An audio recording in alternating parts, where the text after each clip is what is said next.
Okay, so here we are. Here we are again, right, Antushka? Here we are again. It's really funny. We seem to do this every week. What? Being here? Yeah, being here. Yeah, it's good. It's good. It's good to have routines, damn it, in this world, this crazy world. Yeah. But yeah, apparently your laugh is very endearing. Who said that? A listener, a new listener. Really? Yeah. Wow. Well, thank you, listener. Wow. Do I have a secret admirer? No. Okay. Well, that's very nice. But now I'm going to be all self-conscious about it. Right. Yeah, no laughter this time. No laughter today.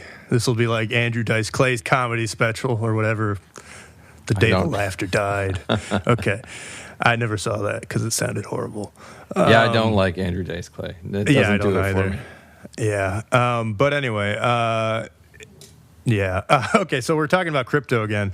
And mostly because, well, you know, I mean, we are millennials, so we have to talk about crypto first off. We're millennial men, too. So, I mean, it's like there's really no other option for us other than to talk about crypto. I did open up my Trust wallet today. Pretty happy.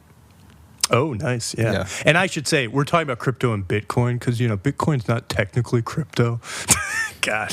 No, we talked about Bitcoin last week, though. Yeah. But anyway, I wanted to talk about Monero this week. Okay. So I read the white paper from Monero, and I mean, it's much more math heavy than the Bitcoin one. Mm-hmm. So we won't get into all that. But some interesting points I wanted to highlight. I also wanted to just talk about the crypto... well, Cypherpunks, who the Cypherpunks are. Right. And then I wanted to also talk about Wei Dai's, you know, that B-money thing, and then the Crypto Anarchist Manifesto. Yeah. Which is both of these people Timothy May wrote the Crypto Anarchist Manifesto. He was sort of one of the founders of the Cypherpunks, which were this band of, I guess, crypto anarchists kind of, you know? Yeah. And crypto in the sense of like cryptography and privacy on the internet. They sort of looked at the internet as this means of liberating people from the oversight of the government, essentially. Yeah. But I would say, if anything, the opposite has happened. Be interesting to get their opinions on that. Although I people disagree with that, but I think on the whole, it's led to more censorship and surveillance, but we can debate that. You're nodding your head. But, I want, feel like sorry, go ahead. I feel like the Crypto Anarchist Manifesto could be a good place to start because it's short, and I did read it, and it's the oldest of the things we're talking about today. I was just about to say that. I think it's a great place to start, and it really is the seed for all of this. I mean, you know, obviously you can always find older antecedents to this, but these people, you know, it's speculated that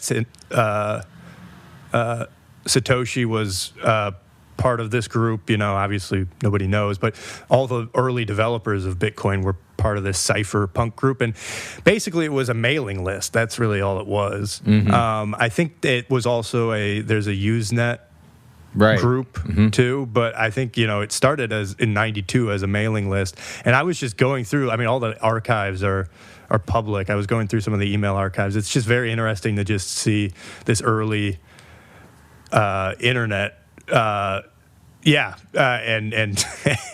just anyway. So, so Timothy May was, I think, one of the three sort of founders of it, and he's wrote this thing called the Crypto Anarchist Manifesto.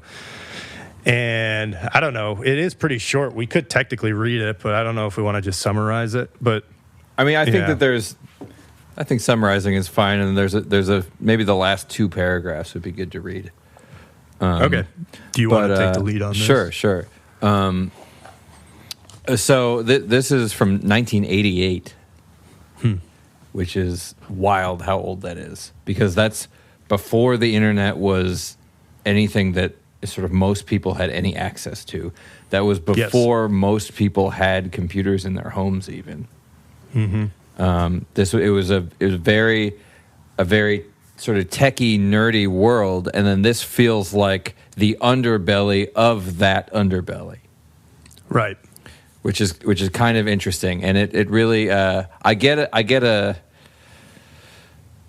I get the vibe that the Matrix is these kinds of people. Like the character that Neo was, he was this kind of like weird hacker in the late 90s. I mean, this is a decade before then even, but it's the same vibe, the same types of people.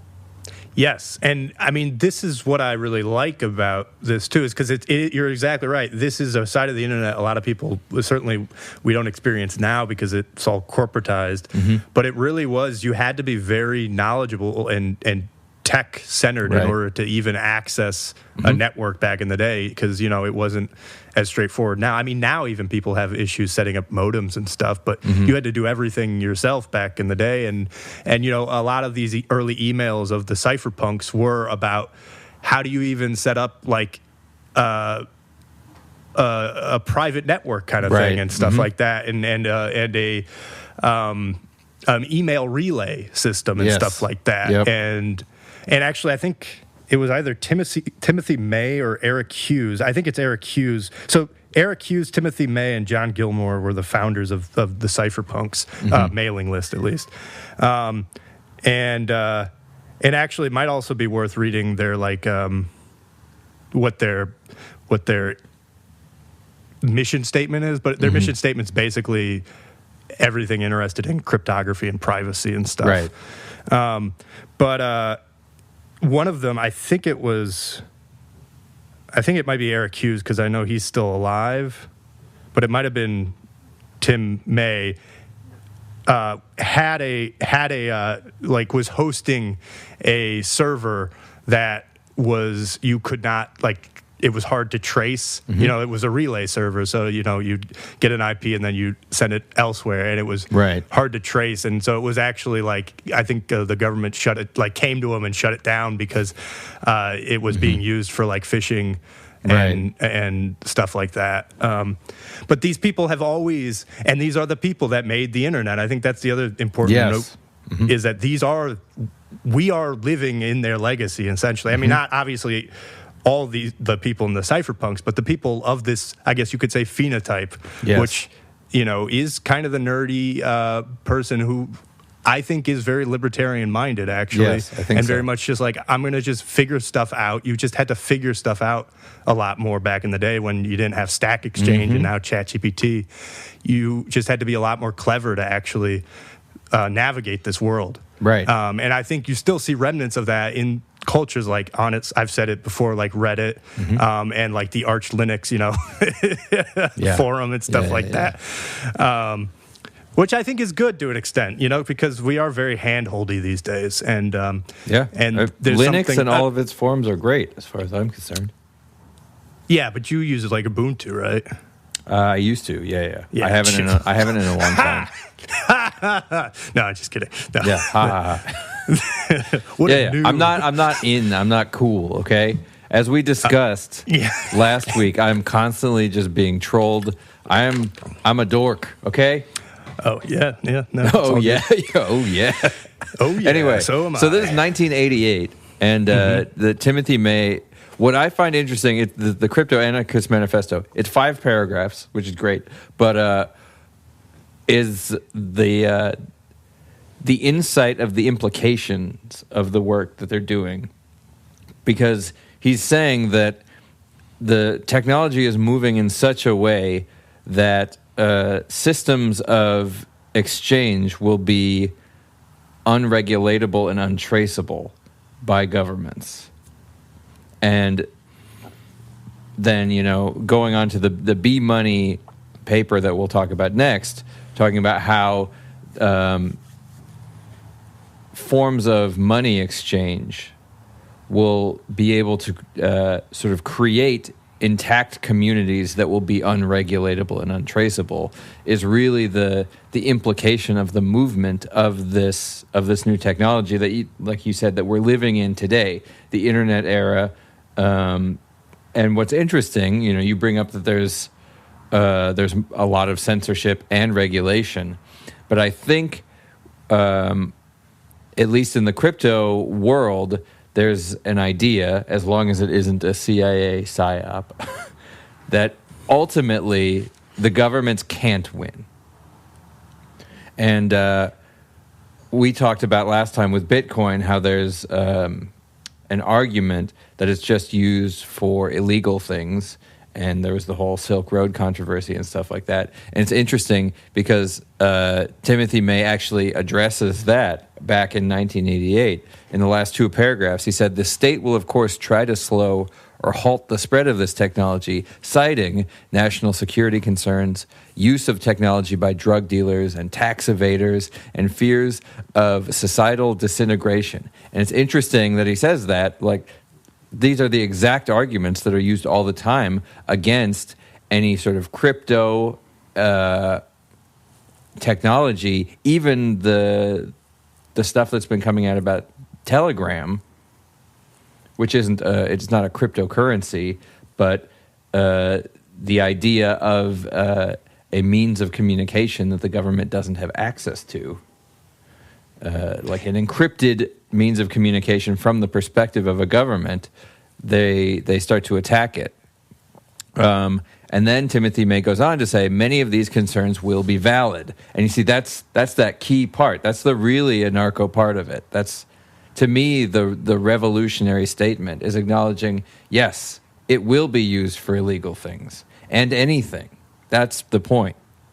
He goes on to say, crypto anarchy will allow national secrets to be traded freely and will allow illicit and stolen materials to be traded. An anonymous computerized market will even make possible abhorrent markets for assassinations and extortion. Various criminal and foreign elements will be active users of CryptoNet, but this will not halt the spread of crypto anarchy. Just as the technology of printing altered and reduced the power of medieval guilds and the social power structure, so too will cryptologic methods fundamentally alter the nature of corporations and of government interference in economic transactions. And I think right there, if it's the implication of toppling these old systems, he talks about the medieval guilds and social power structure, a means of exchanging currency that is completely separate from government and the guilds could completely topple a whole bunch of power structures, not just government monopoly on money, but also licensing structures where you now can hire plumbers to come and do work who aren't licensed because you're not trading dollars. And so in a way, it's not a deal that the licensing structure along with the government have anything to do with. Right. It's a true exiting. Right. Because, the government can't monitor, or it can't, it can't enforce what it can't monitor. Right. Mm-hmm. And it makes a lot of sense why you would have, I guess, people who are, quote, statists that are very scared of Bitcoin or like crypto more generally. Because I was going to say, if anything, this is where the whole CIA Bitcoin thing starts to. Because my brother asked, actually, when he was listening to the podcast, we were talking, and he was like, or we talked after the fact. I wasn't listening with him. Right. And that would be weird. This is Brother X or some other unnamed brother.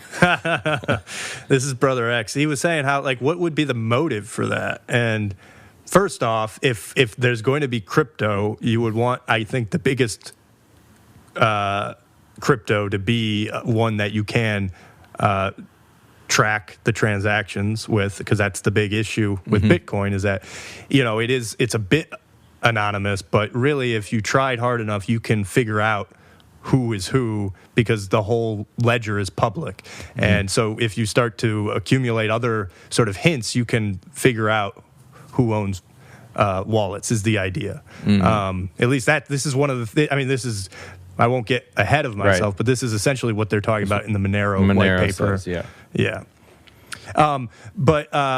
So it makes complete sense to me that it would exactly lead to these things that May is talking about and that governments would fear it.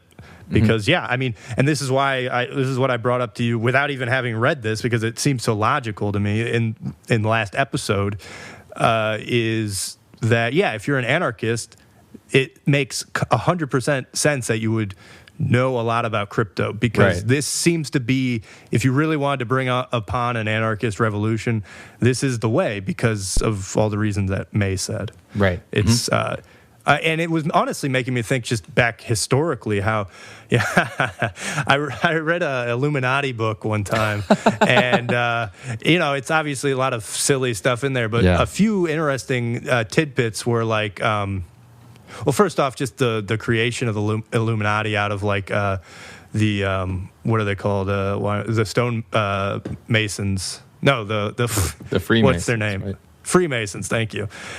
Is interesting, and how they kind of had a Scientology-esque way of, you would get people to confess, everything, and then you get dirt on them, and that's how you could keep people in line.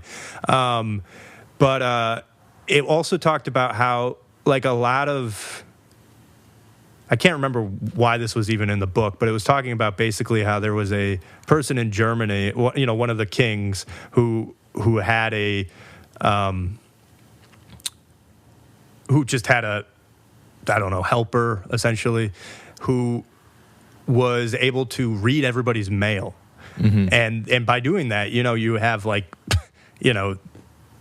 a lot of information about everybody that you're overseeing, and I guess this is the point, is the people in charge are always and have always been trying to monitor the people that they're in charge of, obviously.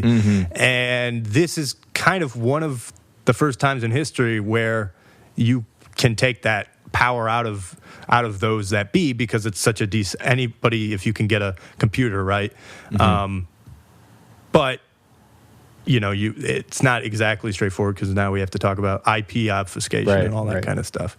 But anyway, yeah. So it makes a lot of sense, and I thought it was interesting to read. I mean, I have the I pulled up the mission statement for the Cypherpunks that Eric Hughes wrote in one of the emails from October 5th, 1992. So basically, like 32 years ago, basically. So it says, I've had a bunch of people ask me about the group and what it's up to. Accordingly, I've drafted a small statement of purpose to send people. The Cypherpunk list is a forum for discussion about technological defenses for privacy in the digital domain. Cypherpunks assume privacy is a good thing and wish that there were more of it. Cypherpunks acknowledge that those who want privacy must create it for themselves and not expect governments, corporations, or other large, faceless organizations to grant them privacy out of beneficence. Cypherpunks know that people have been creating their own privacy for centuries with whispers, envelopes, closed doors, and couriers. Cypherpunks do not seek to prevent other people from speaking about their experience or their opinions. It's very libertarian, right? I mean, the most important means to the defense of privacy is encryption. To encrypt is to indicate the desire for privacy, but to encrypt with weak cryptography is to indicate not too much desire for privacy. Bitcoin.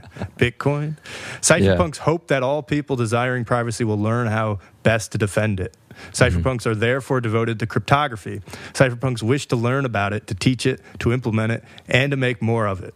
Cypherpunks know that cryptographic protocols make social structures. Cypherpunks know how to attack a system and how to defend it. Cypherpunks know just how hard it is to make good crypto systems. And they love to practice. They love to play with public keys. It goes on. Cypherpunks write code. They publish their code. It's all of this early, like, open source, environment. Cypherpunks realize that security... eat their burgers medium rare. You're damn Cypherpunks don't like mayonnaise. And then to end it, cypherpunks don't care if you don't like the software they write. Cypherpunks know that software can't be destroyed. Cypherpunks know that a widely dispersed system can't be shut down. That I liked. Cypherpunks will make the network safe for privacy. But yeah, I mean, it's basically talking about, like, it's, a decentralized system is the hardest to break down, which is in many ways why a bureaucracy is difficult to break down, right? It's so I like that a lot. And so that's the other cypherpunk guy, other than Tim May, Eric Hughes. And then, And then I should just give credit. I mean, a lot of, when you read about this, a lot of people point to, like, David Chaum. I don't know if that's how you say his last name, so sorry. But as kind of conceiving the first type of cryptographic network for transaction. It's like the godfather of all this stuff. But yeah, I mean, so we're reading this because, again, W. Dai quotes this in his B Money article, and then the B Money article is quoted in the Bitcoin white paper, and it's kind of thought that, well, some people thought that W. Dai was Satoshi, but I think, I think they've, I mean, I'm sure some people still think that, but I think other people are disabused of that idea. Not me. No, anyway. Not you, But I think the idea is that W. Dai basically puts forth a lot of basically the Bitcoin idea in this paper. That's, I think, the main point is he's offering up this idea of a cryptographic means of exchanging things digitally. And yeah. So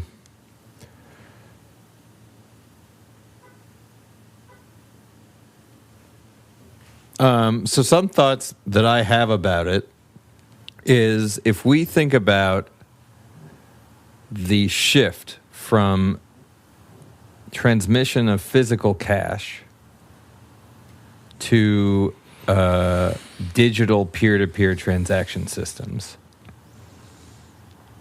would the spending of a physical piece of money, like a coin or paper money, $1, would that be considered from a crypto, a cypherpunk, perspective? Would that be considered a fully anonymous, untraceable transaction? Just like a real life exchange. Yeah, of real dollar. life, exactly. A physical exchange. I give you $1, you give me an apple. That's an interesting question. I want to say yes, but yeah, not a credit card, not a debit card, like just a paper dollar. Yeah, I mean, to a degree, right? There's obviously ways that you can trace it by using marked bills and stuff like that, right? But yeah, I think that is the idea. Because I think that in the digital realm, I understand that they're putting forth both Bitcoin and probably Monero, not having read the white paper, but I would imagine that most crypto systems are putting up a very confident stance about the untraceability, like unable to be traced, because I know Bitcoin says that. And then the Monero folks seem to say that that's not true. I don't know. I mean, I don't know how to reverse a SHA-256 algorithm to find out where it started, but presumably if it's an algorithm, it's possible. Well, it's the idea that you're actually publishing addresses. Right. But when you say a marked bill, I would say that all crypto coins are essentially marked bills, but the marking is very complicated. Like more marked than $1, because $1 isn't marked to you at all. $1 is marked to the mint. Right. Well, and this is exactly the thing is, in order to make, you're right, it's like it is in a sense more traceable because it is linked to at least a wallet that you conceivably have. Right. You could say you don't own that wallet. Because it has to be signed in some way. See, to me, that's the strength and the beauty of the physical currency. And this is where I lose a little interest, is in the digital side of it. Because to me, what I would love is a physical cryptocurrency. I, as the Luddite I am, would love to go back to, paper prescriptions that I take from my doctor's office to a pharmacy. And I say, hi, folks, I have this thing. Would you like to fill it for me? And they say, sure. Now, That's what why I on want. earth would you bring up that example? Things like that. So to me, the most untraceable is actually physical currency, because you don't have to have each individual transactor sign for it. Versus Bitcoin, for example, each owner has to sign when they send it to somebody else. And then there's a string of signatures. And so even though those signatures are encrypted, in theory, I don't know how much randomness is in a SHA-256 algorithm. In theory, that could be backwards engineered. Well, and yes, I mean, and this is why I don't think anybody definitively says that anything is fully, foolproof. Well, I think Wei Dai does. I think it's how he starts it with a fully. I mean, he's not doing Bitcoin or Monero. Obviously, he's theoretically thinking of a system, but his theoretical system is a fully untraceable, unregulatable system. Yes, it is. I mean, but we're talking theory here. Yes, of course. Yes, I mean, he says, I'm fascinated by Tim May's crypto anarchy. Unlike communities traditionally associated with the word anarchy, in a crypto anarchy, the government is not temporarily destroyed, but permanently forbidden and permanently unnecessary. It's a community where the threat of violence is impotent because violence is impossible, and violence is impossible because its participants cannot be linked to their true names or physical locations. This is all. Yeah. I like what he's saying in a sense, but it's it is a little bit okay, man, but to me, the way to do reality. That's physical dollars that aren't marked, and you could do something like your mint could have a line that goes out to one city and a line that goes out to another city that have different markings, so they could trace the movement in some way. But you could have a totally anonymized physical currency. Easily. Well, so I think the difficulty with the physical currency, though, and this is where maybe crypto is beneficial, because it's you still need a consensus that people are going to use, that they agree on how much something's worth, and that they're all going to use it. So if it's too decentralized, then you end up everybody's using different sort of subs, and this is kind of happening in crypto. I mean, you have forks of Bitcoin and stuff like that just nobody uses, or very few people use. But that's all good, because then it just dies away. It's the same as any other market.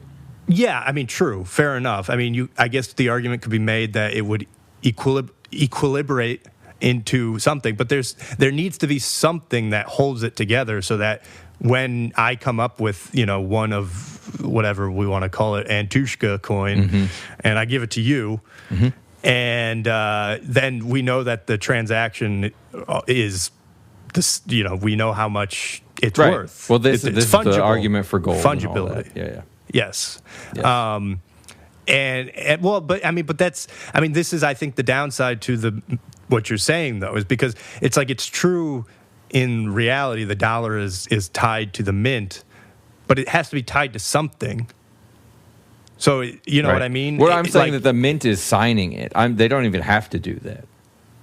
No, but you need you need something, whether it's a network that has of decentralized nodes that's keeping track of basically all the coins in the system, or it's a centralized authority. You need that knowledge so that you can decide how much the thing is worth. That's how it's decided.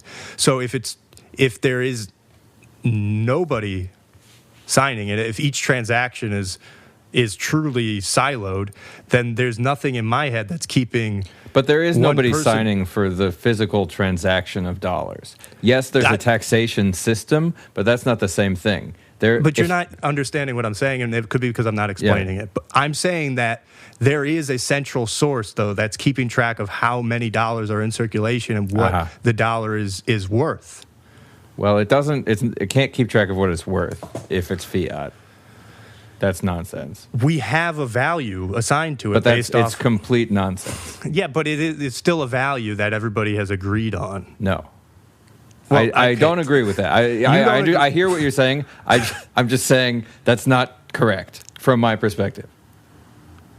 I know that that's what the Fed says, but you and I don't agree on what a dollar is worth.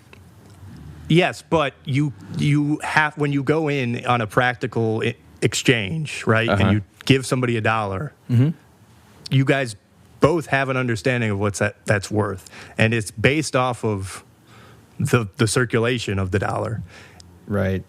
That somebody's keeping track of. If the dollar was worth an ounce of gold, then we could agree. But there is no objective standard. And I know the Fed says there is, but that's not true. Yeah, no, I mean, what am I trying to say then? What I'm trying to say, though, is that you need the group, you either need, in my head, for a currency to work, you need a centralized authority that's printing it, right, who has sole control of printing, or you need a decentralized group that is able to communicate to decide what it's worth, which is essentially how the blockchains are working. Guess what it's worth, I think this is where the blockchain is also not deciding what it's worth. Well, it is in the sense that it's based off of the amount of circulation and then obviously the use cases, but it's based off of how many people are using the currency essentially at the end of the day. The question of what a Monero coin or what a Bitcoin is worth is a very confusing idea. Yes. And then and usually if you look at some crypto exchange, it tells you what it's worth in terms of dollars. Right. It compares it to a dollar. Right. But what that even means is very unclear. Yes, but what I'm getting at is that if you want to have something that anybody can use and it be fungible, which maybe you don't, that's fine. But I'm saying, it seems like what you want to do is actually just get rid of currency and probably go back to bartering. Because that's really the most decentral. No. Okay. But that's the most decentralized. You're deciding the worth based off of the items you're exchanging. I want a currency with an objective standard of value. Yeah.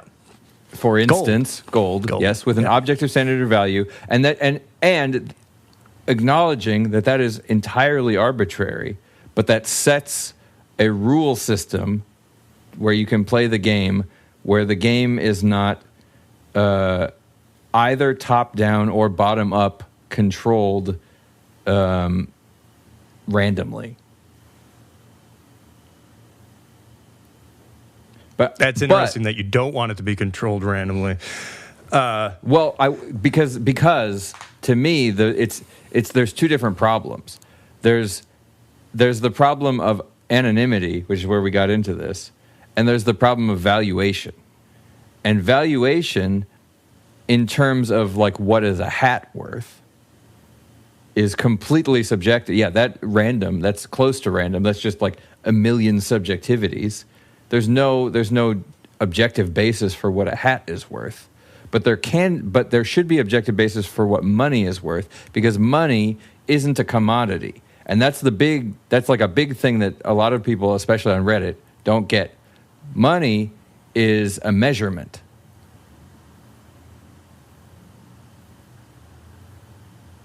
So, do you want to explain how that differs from a commodity? Well, an inch is also not a commodity. Money is a measurement of value. It's not that it isn't related to value. It's directly related to value. But if I say that a hat is worth 1 ounce of gold to me, and then you say, well, I don't like hats that much. Like a hat is only worth a ½ ounce of gold to me. What you're doing is you're just measuring. And so now we're saying an inch. So an inch doesn't mean anything other than it's just a form of measurement. So we can use gold in the same way by saying that I value gold higher, or I value a hat higher than you do, and so I'm willing to put more into that than you are. I'm willing to measure my value and give like 2 inches rather than 1 inch. And so I think it's complicated. It's a very complicated thing, but I think it's a very important misunderstanding. And by having a fiat currency system like we have, we're treating money like a commodity because our money is backed by our GDP. Our money is our commodities. Well, I was just about to say that. I mean, because it's obvious that many people treat money like a commodity. If you ever do arbitrage, I mean, it's a commodity then, basically. Right. You're making money off of trading money. Yeah. You know, and yeah. So, you know, so I think I understand what you're saying at the base level, that at the end of the day, a digital currency still has more propensity to be tracked than a physical currency. That's what you're saying, right? Yes. I think I agree with that, honestly. But it's the question of whether if you can be very clever, if you can't make a essentially private currency. Yes. And that's what Monero attempts to do. And they do it by basically you have basically more I guess you could say subsidiary, like, you know, you don't just have your wallet key, you have like a signer key now too. And it does this also by only using parts of you have a private and a public key, and you only use parts of them when you're actually sending a transaction. And you're using like Bitcoin, you're using a like a bunch of random data as well. And I think even the parts of your key is randomized, if I was understanding the white paper well. And then you convolve this with a formula with the receivers information, and also a bunch of other senders. So it's like you're basically like making, and then this convolved key ring is, I guess, what it's called, is what's actually public. Right. Eventually. Yeah.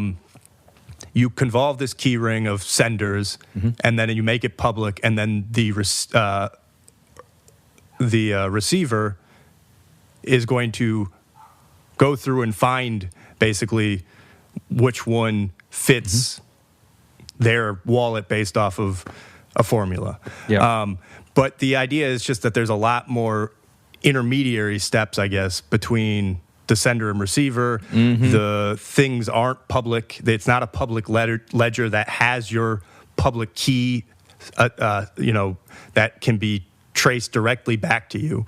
Yeah. So, and also this was an interesting point, is that it's much harder, I think, to even determine the amount of transactions and even the, I guess, the amount in circulation of Monero because of this. It's like it's so obfuscated that at least, you know, maybe something's happened in the last 4 years that I'm not aware of, but, you know, from things I was reading in the white paper, and then 2017 I was reading another thing, that it's difficult to, or it hasn't been done yet. People haven't been able to crack it yet. But yes, it's this idea, it's this question of whether it can be cracked. But there's a lot of interesting, so first off, one interesting thing about Monero is that it's also, the white paper was also put out by an anonymous person, you know? So under a pseudonym again. So they don't know who the person is. Obviously they have ideas, but Nicolas Van Saberhagen, right? Yeah. And really name. It's what it's I should say what it's putting forth is this thing called CryptoNote, which is the cryptographic algorithm to do this additional cryptography. Right. I was trying to think of a better word, but and then so actually a few different like coins have been made with this CryptoNote protocol, but Monero is just the most popular. Right. Yeah. And yeah, so basically, as I was saying, it's aimed to do a bunch of things that Bitcoin in its head is failing to do. So this was put out in October 17, 2013. So it's, I mean, one of the paragraphs, unfortunately, Bitcoin suffers from several deficiencies. For example, the system's distributed nature is inflexible, preventing the implementation of new features until almost all the network users update their clients. This, I think they've gotten, I think they've gotten better at communicating this kind of stuff. Right. But I think it is, I think it is still an issue. Some critical flaws that cannot be fixed rapidly deter Bitcoin's widespread propagation. In such inflexible models, it is more efficient to roll out a new project rather than perpetually fix the original project. And so, it starts off with the main drawback for them is traceability of transactions. Privacy and anonymity are the most important aspects of electronic cash.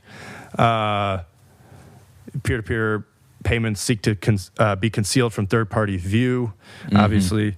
And so they put forth this kind of definition of 6 criteria of ideal electronic cash that this Okamoto and Oda put forth in a paper, which includes privacy relationship between the user and its purchases must be untraceable by anybody. So untraceability being, for each incoming transaction, all possible senders are equiprobable. So this is why you're grouping a bunch of senders in the CryptoNote protocol. Unlinkability. For any 2 outgoing transactions, it is impossible to prove they were sent to the same person. So they say, Bitcoin doesn't satisfy the untraceability requirement. Since all transactions take place between the network's participants are public, any transaction can be unambiguously traced to a unique origin and final recipient, right? We know who Satoshi's wallet is, right? We know that the first Bitcoin he sent was that one dude who died mysteriously in 2013 that a lot of people think is Satoshi. Or maybe it was even 2015. He got ALS or something. He was also a cypherpunk. I'm forgetting his name right now. It's also suspected that Bitcoin does not satisfy the second property, which again is unlinkability. Some researchers stated that a careful blockchain analysis may reveal a connection between the users of the Bitcoin network and their transactions. So that's what I was saying is, if you're really studying this and then you're using some outside information, potentially you can actually link it back to a person, right? And so Bitcoin's failure to satisfy these 2 properties has led them to, come up with this method. And good thing. They had an interesting point of how you could that there was actually a successful double spending attack on Bitcoin. I didn't realize that. Let me see what year it was. The citation is for 2012. So and I honestly, I'd have to think about it a little bit more for how it worked. But basically the idea is, suppose that the global hash rate for Bitcoin decreases significantly, even for a moment. Now, if somebody has enough mining power, they can fork the chain and double spend if they're able to do the hash rate faster. And I guess there was a significant decrease in the hash rate in December of 2012. Interestingly, right before the Mayan calendar. Coincidence? Yeah. We were living together then. I remember that. Yep. It's good times. We should have gotten into Bitcoin then. What were we doing? Yeah. Just we talking should have. about, what's that? Yeah, we should have. I thought it was silly back then. I don't even think I talked to anybody about it. I wasn't cool enough. Or maybe I was too cool. One of the two. Cool. Yeah. I don't know. I don't think I heard about it till 2014. Yeah. Anyway, so they talk about other issues with Bitcoin, hard-coded constants, right? But this, again, I think because some of these things like the block size, obviously, we talked about the last episode, has changed, right? They've addressed that. Right. But yeah, their point is it's not so much the limits, but the inability to quickly change them if necessary causes drawbacks. And then bulky scripts, I guess you have pretty large scripts in Bitcoin. So these are some of the big issues that Monero, or rather CryptoNote, and ultimately Monero were trying to address. And yeah, I mean, honestly, if you do have time, I think it is an interesting read for anybody who. I think it's good. I think that from everything I've read, there isn't a perfect system. I remember Monero. I remember Guy Swan reading a lot about Monero a couple years ago, and he was saying that the privacy issue is really good. That Monero's privacy system is significantly better than most other coins. But that privacy system is so computationally costly that it will never be able to become widespread. Wait, say that last part again. That the way that Monero creates a more private system through like randomized algorithms on top of randomized algorithms is very computationally costly. I was thinking that actually when I was reading this, Yeah, because so every time you have to, it seems like search through all the I don't know if it's all the transactions. I feel like it can't be, but the receiver needs to iterate through a bunch of transactions and run this algorithm until it finds the match, basically, is my understanding when I was reading it. And yeah, as you have more and more people use it, it feels like it's going to get more and more difficult. Because he says, so there's a quote here from him saying, the biggest challenge with Monero is its inability to scale or produce a reliable layer 2. Computational costs for nodes are very high, and unfortunately it maxes capacity super quick and is basically dead in the water for any meaningful adoption regardless of its privacy value. But it's interesting that it has become sort of the de facto currency for the dark web, essentially. Right. But maybe that's good for the dark web because you don't want something that scales. You want a few people using it. You don't want a lot of people using it. Yeah. When did Guy Swan write about? Who is Guy Swan again? I should know. The name is familiar. The Bitcoin Audible guy. The guy who reads articles and about everything. Right. Yeah. He also has a Bitcoin exchange, and you can set up a Bitcoin IRA. Oh, interesting. He runs an exchange. Wow. Yeah, What's the exchange called? Swan Bitcoin. You can set up like a monthly buy. You can sell through it, and you can set up an IRA. Yeah, I mean, just like, yeah. Yeah. Anyway, that's interesting. Yeah. Yeah. He also has been on a lot of the libertarian podcasts and stuff. He does the rounds every now and then. Right. This is the guy you were telling me about on Twitter. Yes. Yeah. Okay. And anyway, I think that there's another aspect to the crypto thing that I like, but sort of bugs me. And it's kind of what I was talking about with the Matrix thing at the beginning. All the bros that it are makes in me the very space. depressed. No, I don't like all the anonymity. You don't like all the anonymity. I understand why, in the face of a totalitarian government, anonymity is important. But the world that I want to see is like what I talk about. I want people to like stare directly into the sun. I want them to say, I am this person and here's what I think. Yeah. Yeah. And people hiding behind masks bothers it's not gonna. Yeah, I mean, and the thing is, like, I'm imagining into the future, into the like where we get to the Matrix, because like you go to grocery stores now, and half the shelves are empty, and nobody can figure out anything, and like the physical world where you hand them a prescription is crumbling, and the digital world is building up, and it's this beautiful landscape of NFTs and Twitter and Instagram and TikTok. Scams. Blah, blah, blah. Yeah, it's all scams. It's all ad. Yeah. It sucks. It's that's the other thing. It's not I don't like that. I'm not happy about where anything's going. Yeah. I don't think many people are. No, I hear what you're saying. I hear what you're saying. It is intriguing because actually, it's like, the aspect of it I don't like.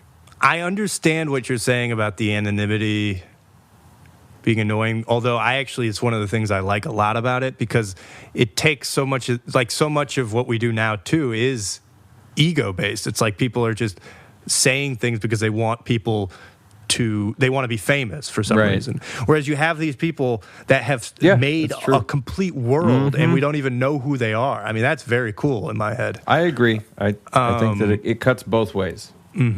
Yeah, but exactly. I think we're talking about slightly different things because, I mean, it begs the question of whether why were they anonymous? And was it because it was like they knew that if they went out there, like if Satoshi had published under their own name, Yeah, he'd probably be in prison. You think so? Yeah, definitely. I wonder. Because the developers you know what? It's illegal to make a new currency that competes but then why with is the dollar like in the United Vitalik, States. like, or whatever the Vitali, what's the... Well, hasn't the SEC treats them as assets, right? Yes. That's the thing, is like if they're actually currencies, you're engaging in like felonious behavior. You're going to wind up in prison. Yeah, but I guess this is my point, though, is that so maybe the point is that because it was the first thing of its kind, you had to be anonymous because it wasn't, nobody knew how to tax. It also seems like it's part of their culture to do it. Well, that's exactly what I was going to say. Yes, is that this is a part of the internet that I do like, and I think it does feel like it's becoming more and more forgotten.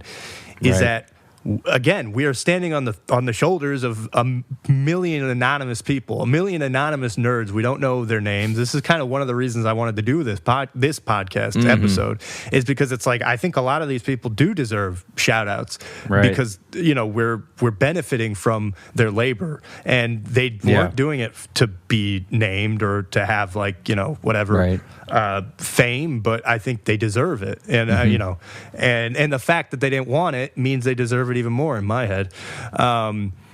So, I don't know. I don't know. Yeah, certainly the Monero one makes sense, though, why it would be anonymous, because it's even more straightforward, like trying to shirk governments than Bitcoin even is through what we just talked about. Yeah. Through the Diffie-Hellman exchange now, which is how you get the shared secret. Yep.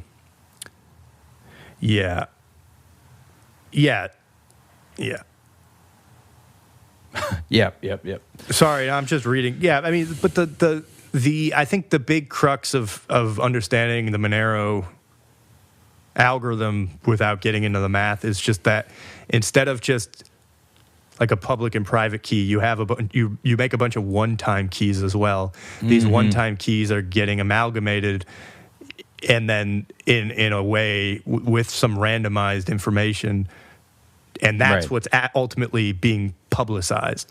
So it's hard to trace back if you don't have the sender and recipient information. Yeah. I agree. I think it's interesting, and I think the other side of things, where what I find exciting about this is a living system of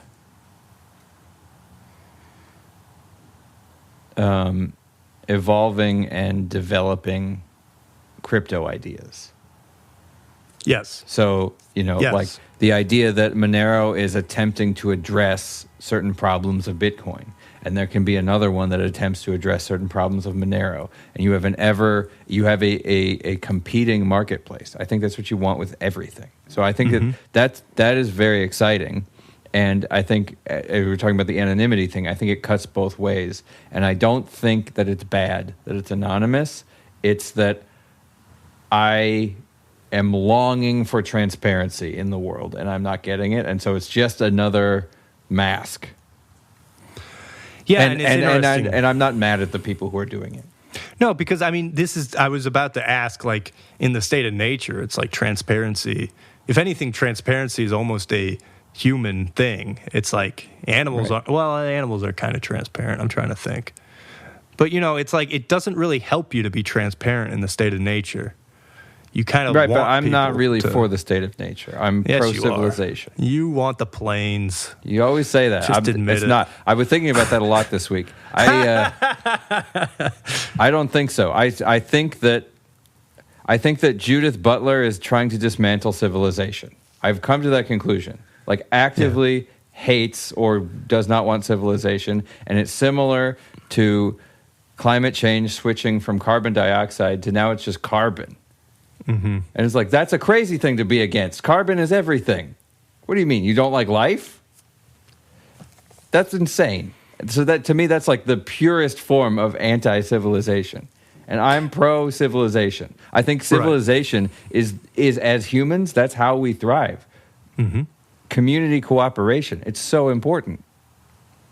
And that's what I like about Wei Dai's B Money paper is he starts off by talking about that, about how the crypto peer-to-peer system actually develops community cooperation. Right. Well, and again, this is the amazing thing about the internet is that you have so many people doing these things as just labors of love. Like they're not actually making money off of these things. They just like to, a lot of them just like to program and like to solve problems. And this is just a whole bunch of programming problems to be solved. Which is very exciting. I like that a lot. Yes, I agree. But yeah, I mean, to your point about transparency and stuff, like obviously I understand what you're saying, but it's a question of being transparent on your own accord. Yep. I suppose is what they're really calling for. I suppose what I'm calling for. Maybe. I think that they're ultimately not, there's nothing wrong with what they're doing, I think. The more that I think about it, I think it's different than like the annoying conversations I get into on Reddit, where people are hiding behind other people's words. Right. That's what is annoying. That's the mask that I don't like. Where it's like, this person says this, or Wikipedia says this. And it's like, I don't care. What do you say? Well, and to that point, I mean, the Cypherpunks, even though it was a niche group of people that wasn't mainstream by any means, they were using their real names on the internet. Like it's like signed Tim, it's like, and which I actually thought was kind of interesting. Although maybe it was more anonymous back in the day than, like there might be a feature of anonymity that I'm not understanding. But when I read the archives, everybody's using their names basically, except for this one lady who I was looking up. There's this one lady who was like posting like poems in the group. It was very interesting. Oh, that's cool. But yeah, and she's just like a really early programmer, Nice. And so she was part of the founding group, too. I should figure out what her name was. The problem is it's because I don't know if she was one of the founding... Maybe she was. Yeah, because she had a Wikipedia page, which is how I was reading about her. But it was funny, too, because I was like, we really are just, there's the same types of people over and over again, every generation. I was just thinking how, it's just, it was making me think about like the role players that you would get on World of Warcraft, She was kind of talking in that sort of realm. I was like, okay, yes, I've seen this type of person before.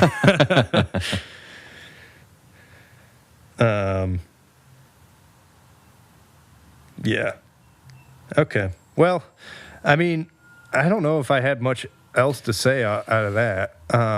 So if you put your future goggles on, where do you see this going? Do you see a future for Bitcoin or Monero or crypto generally? Because you said at the beginning that you thought that censorship was worse, and I actually think that censorship is less than it's ever been because of the internet. And not that the government isn't trying harder than it used to try. I think it is. I think that the government is, and large corporations, it's not just the government, but there are large interests that are working harder on controlling the flow of information than they ever have had to before. But I think that they are less effective at it than they ever were before because of the nature of the internet. Yeah, it's tough because it's like...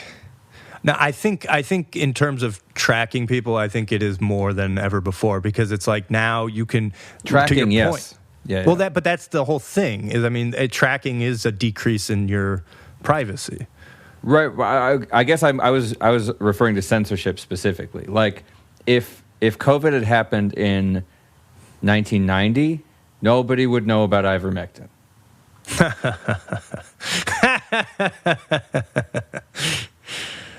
Unless the Joe Rogan of the time. Who was the Joe Rogan of 1990? Alex Jones? I don't know. No, he's much too young for that. He was like a pup in 1990. He did his Bohemian Grove thing in like 94, right? No, that was like 99. Was it that late? Yeah. Okay. He's like 50. Right. Well, he would have been So an he would adult. have been. Yeah, but he would have. I don't know. He would have been like in his teens in 1990. I mean, it doesn't really matter. Maybe it was. I don't know. Well, probably like no, not Rush Limbaugh. Probably Howard Stern. What am I saying? Yeah, maybe. It's probably Howard Stern. Yeah. Yeah. I mean, he was the king of all media. Nice. The self-nomer. It's funny. He was saying he saw the Rolling Stones, say they were the king of like all rock on. He saw that on some talk show when he was a kid. He was like, "Oh, so you could just say that? So we're the king of all podcasts, or kings of all podcasts, you and I." Nice. Just so let everybody know that. Yeah, exactly. If you say it, it is true. Right. Did you look him up? Who? I thought you were looking up Alex Jones. Oh, no. I was just reading the crypto stuff. You were reading crypto stuff. Well, I was just scanning to see if there's anything else we should talk about. Yeah, I mean, he would have been 16 in 1990. Oh, nice. Yeah, probably wasn't yet doing his thing. No, I mean, so censorship is an interesting point. You might be right about that. Yeah. There's just so much information. I mean, the fact that everybody has some weird conspiracy they believe. Like, it's true. There's so many. Like, every perspective is a conspiracy theory now. Right, but it's the privacy, I guess, There is no privacy. Privacy's gone. Yes. Yeah, I think that it probably goes in multiple directions. It might be like an opposing axis thing. Maybe not. Well, I think so, because, I mean, honestly, I agree. Censorship has gotten a little bit better now, but like 5 years ago, like it was worse. I mean, you could get banned like people were getting banned from YouTube. Right, but it wasn't stopping the information. It slowed it, and then I think once we reconsolidated and people started pushing back, now we're seeing that. But I think we're gonna, it's only a matter of time for the pendulum to swing. Yeah, I mean, because the way I see it, you were asking the future goggle question. Right. I feel like we are on the road of corporatization of the internet, and we're already like there. Basically, we all use the same social media. The vast majority of us are using the same 3 or 4 social media sites. Mm-hmm. We're using the same, Amazon, whatever, Alibaba. Wait, is that actually something, or is that a made-up thing? Alibaba is like the Amazon of China, basically. Oh, okay. Yeah. And then, and just everything you do online, everything you post on these websites is being tracked. And then there's all the stuff about Palantir, whatever that Peter Thiel thing. Yeah. It's supposedly that they have allegedly like a file on everybody in the U.S., right? About, like this is their makeup. And then so if everybody's using the same social media sites and they have a file on us, then you can just lower the level of somebody's speech, right? And this is what the whole shadow banning idea this is where you're not. This is again where the physical world. This is the old libertarian concept, where you literally have the ability to communicate as a human being wherever you wish. Yes, and the internet is obfuscating this because we believe it's a real place. Well, but it's not obfuscating it. It's accelerating it in some sense, because it's like, yes, you can go and talk to anybody in a sense, but you have to travel to these places versus you could just DM Drake. Right. But then you're relying on a company that may or may not turn your speech down. Right. But this is my point about corporatization. So it's corporatization that's the problem, not the internet, in my head. Yeah.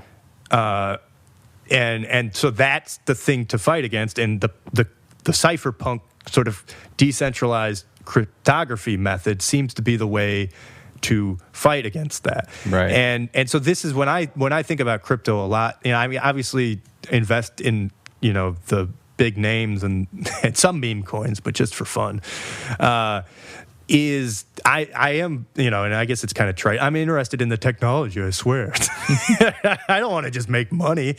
But there's a lot of interesting applications I do see for this idea of having anonymous transactions, like a way to communicate anonymously, potentially, Yes. is one sort of thing I see. Absolutely. And then there's other. I haven't honestly seen a great use case yet, but we're getting there, and I have no doubt in my mind that there's going to be a great use case for this technology outside of the currency method.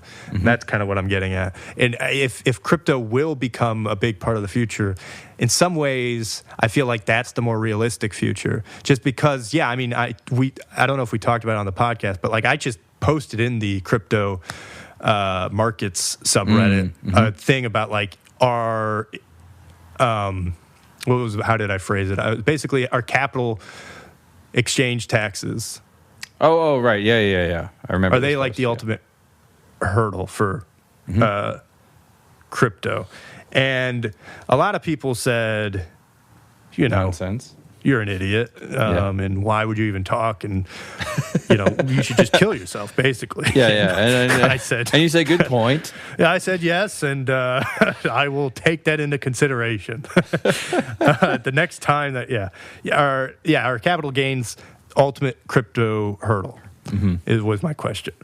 And I was like, I'm bullish on crypto/Bitcoin, but I can't help but feel the long term of every transaction, so long as every token transaction is liable for capital gains tax, it will never reach wide adoption as currency. Of course, regular currency transactions are taxed too, but for most purchases, these are much lower percentages. Right. So I was, and I don't know. So I think honestly, what I found, some people said, yes, they think so too, and but I think the most interesting interaction I had was about, some people basically don't want it to change, because you're messing with their bag. Like they want it to be treated like capital. And that was my whole thing, is it's being treated like capital and not currency. And as long as that happens, it won't be treated like currency.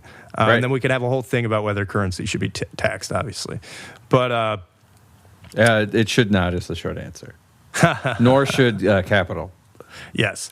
And, and again, a lot of people came back by saying, like, actually, the currency taxes are more, right? They're always a set fee. They're more like the short term. But the point is, like, it's treated differently. Like, if you go abroad and you buy something with, pounds and stuff, you're not taxed on every transaction under like $200 and stuff like that. Like there are limit so that you don't have to track everything that you do abroad, kind of thing. It's also insane that you would be, but fine. I agree, any, but you are with crypto. Every transaction, I know. You're liable for, and a lot of people don't realize that, and then they do like day trading, and then they end up with this huge tax bill, or they don't even realize how to track it, and that's, I think, a big hurdle for a lot of people.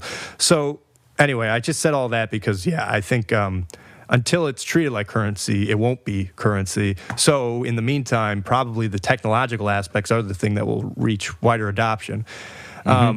Or you can take the renegade approach and use Monero and assume that it won't ever be able to be traced or broken, but obviously that's an assumption to make. I think that there's an interesting argument that it is neither capital nor currency, and it's a computer program.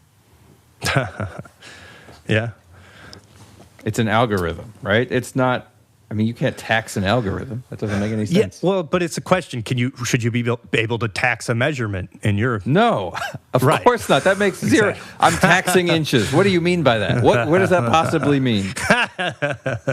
And for every inch you have, whatever that means, you have to give me 3 Sorry. Okay. Yeah. Okay. Yeah, I'm not giving away inches. Got none to spare over here. Yeah, I need them all, the ones I can get. Who God only knows what we're talking about. I don't know. Nice. Anyway, I don't know. So, you gonna go start mining Monero? Sure. No, probably not. Actually, though, when we were talking about value, now it is making me wonder how the value of Monero is determined, because it's like $150 a Monero coin right now. Nice. It's like Solana, basically. But yeah, it's like never talked about. It's interesting. You see people shilling like every coin but Monero, which is something that makes me like it even more. Yeah. So I have to go soon, but another question on what your thoughts on this are. So a lot of sort of boomer-ish types like to say that crypto is a Ponzi scheme or a scam. Yes, and you say, so's the U.S. government, man. Yeah, exactly. I mean, I do, but that's an obnoxious answer to many. So what do you think? I think if it's a CIA psyop, it's obviously a scam. But. I mean, definitely a lot of it is. I mean, a lot of meme coins are pump and dumps. So... and rug pulls, as they say. These are just some, terminology. If you're in the space, you'll see it. It's no big deal. But yeah, no, I mean, I think it's just like with anything else, is if there's people using it, then it's not a Ponzi scheme. Right. If people aren't using it, then yeah, it's more likely to be a Ponzi scheme. But it's the whole if you build it, they will come kind of thing, I guess. It's hard to destroy something that a bunch of people are using. Right. Which is why, the same reason, like if a bunch of people start breaking the law, it's hard to, you can't arrest everybody. Right. Or else you start to become a tyrant and then people push back. So, yeah, I mean, Bitcoin I don't think is a Ponzi scheme because I think it's got so much investment from so many people right now. Right. Ethereum, I mean, there's all that questions. We talked about it before, and, I know the guy just sold a bunch of Ethereum, and people are pissed at him about that. I mean, that's the problem, is that, like, when you have... I mean, this is the thing that they tell you when you're looking at new coins, is you want to look at the proportion that the owners own. Like, if they own a bunch, then you might want to rethink that. Yeah. At least if proportionally, because then, if they just end up selling a bunch when it goes up, then you're screwed. You've devalued the currency. So, yeah. Yeah. I don't know. So I think yes and no, I guess. But ultimately, no. And I think you have a lot of really smart people working on it in the shadows that are doing things with it that we don't even know about, and that we'll only know about, in 10 years, and wish that we had gotten on the ground floor right. of it. Yeah. It's just making me think, like, yeah, if you want to be an anarchist, though, I think you have to be adept with computers and, like, networking and stuff like that. Yeah. A good anarchist. Yeah. How about that? Sure. Yeah. So I've just graded you, Antushka. Nice. Well, you don't know how good I am at programming our computers. Oh, yes, I do. I am Big Brother. Yeah. I've been watching you, Antushka. Yeah. I have not completed a C++ book several times. So. But nice. I have completed a Python book at least once. Nice. Yeah. No, and I mean more, because I agree, I mean more just like, not even HTML, just like how networks work and stuff like that, because that's the thing, is like a lot of this, I mean, obviously, yes, a lot of the scripts are written in C++ and Rust or in C in some cases, I suppose, but a lot of it also requires knowledge of, like, just setting up nodes and getting computers to communicate effectively with each other, and understanding IP addresses and how all that is, because this is another thing that, like, I think has changed with Monero over the years, is it has become more anonymous because they do some kind of, like, Tor-like encryption of IP addresses now. Yeah, which I don't think was in the initial white paper. So yeah, I don't know. Yep. I don't know. So do you want any privacy? Yeah, with respect to private property, yes. Yeah. I mean, that is privacy, right? Privacy, private property is the same thing. Arguing for privacy is the same as arguing for private property, I think. That's why I don't think that they're... That's why I was saying, as I think about it more, I don't think that they're wrong. Yeah. So you don't want to live in a glass house. As long as I have a fence around the property, it's fine. Okay. Yeah, I mean, I don't know, because it's funny. In many ways, I'm also like, we're here having a podcast talking about these things. So obviously we don't care. I mean, we care about privacy, but, in some sense, less than the average person who keeps their thoughts to themselves. Yep. Not us. Right. Cool. All right. Well, yeah, you've had a crazy week. I hope it gets better. Yeah, I just got a new email and I'm so angry again. From the landlord? Yep. Okay. We won't talk about it on air. We should, actually. Yeah. But fine. You should go all Tim Dillon on him when Tim Dillon had that Airbnb fiasco. Yeah, I half remember.